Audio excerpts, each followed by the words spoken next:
Assalamualaikum warahmatullahi wabarakatuh.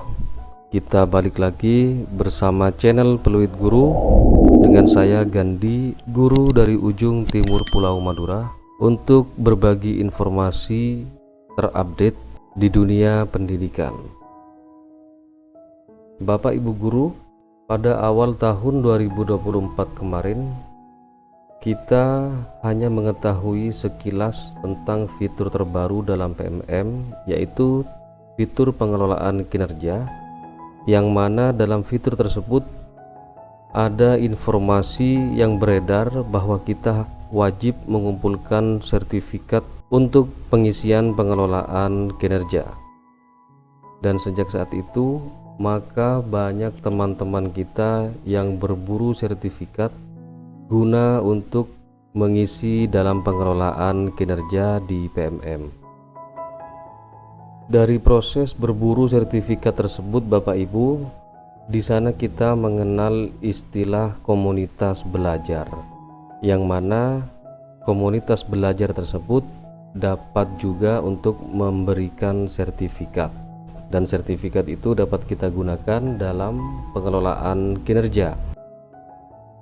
Jadi informasi baru yang dapat kita peroleh setelah kita berburu sertifikat bahwa fitur pengelolaan kinerja di PMM itu tidak harus sertifikat dari webinar-webinar yang beredar di luar dari PMM. Sedangkan di PMM sendiri terdapat komunitas belajar yang dapat juga untuk memberikan sertifikat.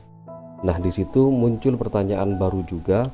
Apa benar komunitas belajar harus terdaftar di PMM agar bisa memberikan sertifikat? Karena informasi yang saya tahu kemarin dari teman-teman bahwa tidak semua komunitas belajar di PMM yang bisa memberikan sertifikat atau sertifikatnya diakui. Nah, sekarang kita akan bahas sesuai dengan faktanya yang telah disediakan informasi menarik dalam PMM. Nah, sekarang kita akan kenali dan cek faktanya sesuai dengan penjelasan yang ada pada PMM. Bapak Ibu, mari kita simak bersama tentang informasi terbaru tersebut.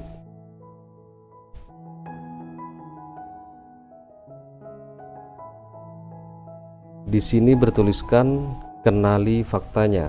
Mari luruskan miskonsepsi yang Anda baca dan dengar dengan mengenali fakta-fakta pengelolaan kinerja di platform Merdeka Mengajar. Ada salah satu miskonsepsi yang beredar, yaitu banyak guru beranggapan kombel atau komunitas belajar dalam sekolah sebagai pemenuhan RHK harus terdaftar di PMM untuk bisa mengeluarkan sertifikat. Jadi sesuai dari informasi yang saya dapatkan kemarin bahwa komunitas belajar tersebut wajib terdaftar di PMM sehingga sertifikatnya diakui dan bisa digunakan dalam fitur pengelolaan kinerja di PMM. Faktanya Bapak Ibu, komunitas belajar pada dasarnya ditujukan sebagai wadah bagi guru untuk saling belajar dan berbagi praktik baik guna meningkatkan kompetensinya sehingga mendukung peningkatan kinerja. Komunitas belajar dalam satuan pendidikan tidak harus terdaftar di PMM. Jadi ini perlu kita garis bawahi bahwa komunitas belajar dalam satuan pendidikan tidak harus terdaftar di PMM. Untuk mendorong budaya belajar antar guru sehingga komunitas belajar dalam satuan pendidikan perlu diberikan keleluasaan, termasuk mengelola kebutuhan belajar bagi guru dan mengeluarkan sertifikat sebagai bentuk apresiasi bagi guru. Jadi, faktanya adalah komunitas belajar dalam satuan pendidikan itu tidak harus atau tidak wajib terdaftar di PMM. Artinya bahwa semua sertifikat yang dikeluarkan oleh komunitas belajar di dalam PMM itu semuanya dapat kita gunakan untuk mengisi di fitur pengelolaan kinerja. Kemudian miskonsepsi yang berikutnya adalah kombel atau komunitas belajar dalam sekolah harus menjadwalkan webinar di PMM. Padahal faktanya komunitas dalam satuan pendidikan dapat menyusun jadwal kegiatan sesuai dengan kesepakatan pengurus dan disarankan berkonsultasi bersama kepala sekolah. Ini poin pentingnya, bahwa kegiatan komunitas belajar dalam satuan pendidikan tidak diwajibkan dilakukan melalui webinar PMM. Jadi komunitas belajar yang kita bentuk dalam PMM itu tidak wajib untuk melakukan kegiatan webinar, melainkan dapat melalui kegiatan lain di luar PMM sesuai dengan kebutuhan dan kesepakatan pengurus. Webinar komunitas belajar di PMM merupakan kegiatan opsional yang dapat dilakukan oleh komunitas belajar sehingga dapat membantu guru mengikuti kegiatan secara daring. Jadi Bapak Ibu, komunitas belajar di PMM itu hanya sebagai sarana atau wadah untuk komunitas mengadakan praktik baik atau kegiatan lainnya untuk berbagi tentang informasi dunia pendidikan secara daring. Saya ulangi, kesimpulannya bahwa kombel dalam PMM itu tidak wajib melakukan kegiatan webinar. Jadi kombel dapat melakukan kegiatan lain di luar PMM. Bapak Ibu, jadi PMM ini kombelnya itu hanya sebagai sarana alternatif untuk melakukan kegiatan secara daring, dan komunitas belajar juga dapat melakukan kegiatan di luar PMM secara luring. Karena informasi yang beredar kemarin yang saya dapatkan bahwa setiap sekolah wajib untuk membuat suatu komunitas belajar dalam PMM serta membuat jadwal kegiatan webinar. Nah, ternyata faktanya sesuai dengan informasi dalam PMM bahwa kombel itu tidak wajib untuk melakukan webinar di PMM.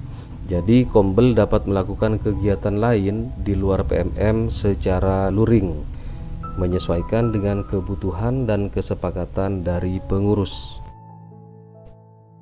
Kita lanjut pada miskonsepsi yang beredar berikutnya, yaitu semua guru dan kepala sekolah bisa menjadi penelaah aksi nyata. Karena juga banyak beredar beberapa contoh format sebagai penelaah aksi nyata yang dapat kita gunakan sebagai bukti dukung dalam pengelolaan kinerja PMM.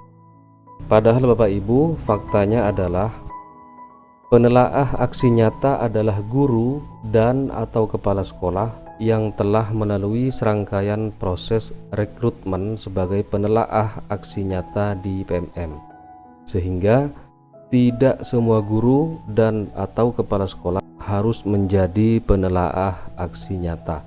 Kesimpulannya, tidak semua guru itu mendapat atau menyandang status penelaah aksi nyata Bapak Ibu, di mana penelaah aksi nyata tersebut telah melalui atau lulus dari seluruh rangkaian proses rekrutmen dalam PMM. Hanya mereka yang berminat dan lulus rekrutmen yang dapat menjadi penelaah aksi nyata sehingga memilih jenis pengembangan kompetensi tersebut.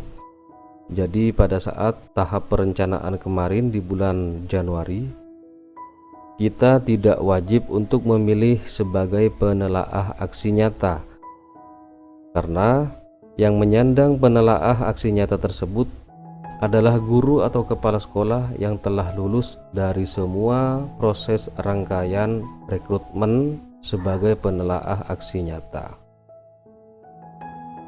Miskonsepsi berikutnya adalah tanda tangan sertifikat komunitas belajar sekolah harus ditandatangani oleh pengawas. Padahal faktanya Bapak Ibu, Kombel dalam satuan pendidikan menjadi kewenangan atau tanggung jawab oleh kepala sekolah. Jika komunitas belajar dalam satuan pendidikan akan menyelenggarakan kegiatan, maka pembuktian kegiatan tidak harus berupa sertifikat, melainkan dapat berupa bukti lain selama disetujui kepala sekolah. Jadi, komunitas belajar itu tidak wajib untuk mengeluarkan sertifikat sebagai bukti dari kegiatan yang telah dilakukan. Contohnya, selain sertifikat adalah dapat berupa laporan kegiatan. Laporan kegiatan tersebut disetujui dan ditandatangani oleh kepala sekolah sebagai penanggung jawab ataupun yang berwenang dalam satuan pendidikan. Jadi Bapak Ibu, tidak harus sertifikat yang diperoleh dari kegiatan komunitas belajar. Berikutnya, miskonsepsi yang beredar, guru melupakan tugasnya untuk mengajar karena disibukkan dengan berbagai kesibukan administrasi dengan adanya pengelolaan kinerja di PMM. Nah, ini yang sering saya dapatkan komentar di YouTube channel saya, bahwa ada teman-teman yang mengeluh bahwa tugasnya sebagai pendidik itu mulai pudar karena sekarang disibukkan dengan berbagai kesibukan administrasi untuk mengisi seluruh kegiatan dalam PMM. Intinya, guru melupakan tupoksinya sebagai pendidik karena sekarang telah disibukkan dengan kegiatan baru yang menumpuk, yaitu untuk menyelesaikan berbagai administrasi dalam PMM. Padahal faktanya Bapak Ibu, pengelolaan kinerja di PMM bagi guru dan kepala sekolah hanya sebagai alat bantu yang memudahkan dalam pengelolaan kinerja. Poinnya adalah pengelolaan kinerja di PMM justru mengurangi beban administrasi guru dan kepala sekolah, karena yang pertama adalah perencanaan lebih fokus, sederhana, dan mudah. Yang kedua, pelaksanaan berfokus pada kinerja yang relevan dilakukan, yaitu minimal 1 kali praktik kinerja, minimal 32 poin, pengembangan kompetensi, dan pengumpulan dokumen akuntabilitas yang rutin tersedia. Kemudian yang ketiga, yaitu penilaian berfokus pada peningkatan kinerja melalui praktik kinerja dan pemenuhan sasaran perilaku kerja. Jadi intinya atau kesimpulannya Bapak Ibu, di PMM ini tidak semua fitur harus kita kerjakan, atau tidak semua administrasi dalam PMM wajib kita selesaikan. Di video saya yang sebelumnya telah kami jelaskan bahwa dari seluruh fitur yang ada di dalam PMM itu hanya satu yang wajib dilakukan oleh guru atau wajib untuk diisi, yaitu hanya fitur pengelolaan kinerja. Untuk fitur-fitur lainnya itu hanya sebagai alat bantu untuk kita memperoleh pengetahuan baru serta untuk kita berbagi praktik baik Bapak Ibu. Jadi PMM ini mohon jangan dijadikan beban administrasi sehingga mengurangi fokus kita dalam mengajar, karena tidak semua fitur dalam PMM wajib kita tuntaskan. Hanya satu fitur saja yang wajib kita kerjakan, yaitu fitur pengelolaan kinerja. Oke Bapak Ibu guru hebat Indonesia, terima kasih telah menonton video ini. Wassalamualaikum warahmatullahi wabarakatuh.